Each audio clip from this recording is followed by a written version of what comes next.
পাঠটি প্রথম দিন ভূমিকা পড়েছি যে ছন্দ কি, কেন ছন্দের প্রয়োজন কবিতার ক্ষেত্রে। আজকে আমরা সাবজেক্টে চলে যাচ্ছি।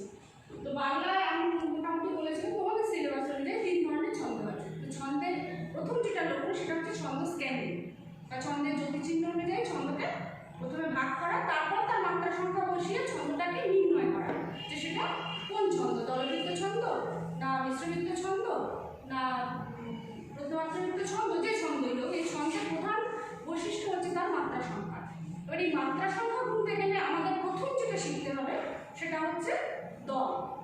দুটো দল আছে বাংলাতে ছন্দের ক্ষেত্রে, একটা হচ্ছে মুক্ত দল আর একটা হচ্ছে রুদ্ধ দল।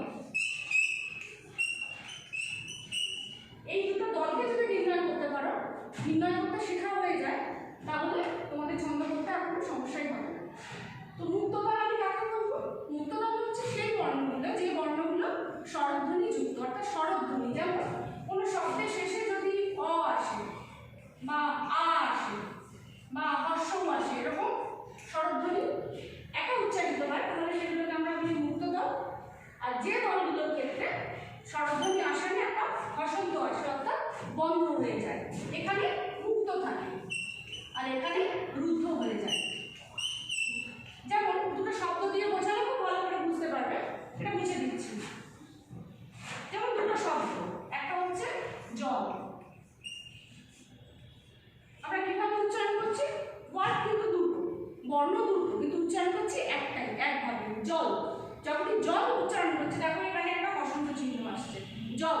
কোথায় একটা যেন আটকে যাচ্ছে, এই যে আটকে যাচ্ছে মানে সেটা রুদ্ধ হয়ে যাচ্ছে, রুদ্ধ জল, এটা শেষে কোনো স্বরধ্বনি আসছে না। কিন্তু যদি আমি এই জলটাকে একটু পাল্টে উচ্চারণ করি জেলে, তাহলে এখানে আমরা কটা বর্ণ পাচ্ছি? দুটো, একটা হচ্ছে জে, একটা হচ্ছে লে। তাহলে জে এর শেষে কি আসছে? এ। লে এর শেষে কি আসছে? এ। তাহলে এই যে দুটো স্বরধ্বনি আসছে, এই স্বরধ্বনি আসা মানে এটা হচ্ছে মুক্ত দল।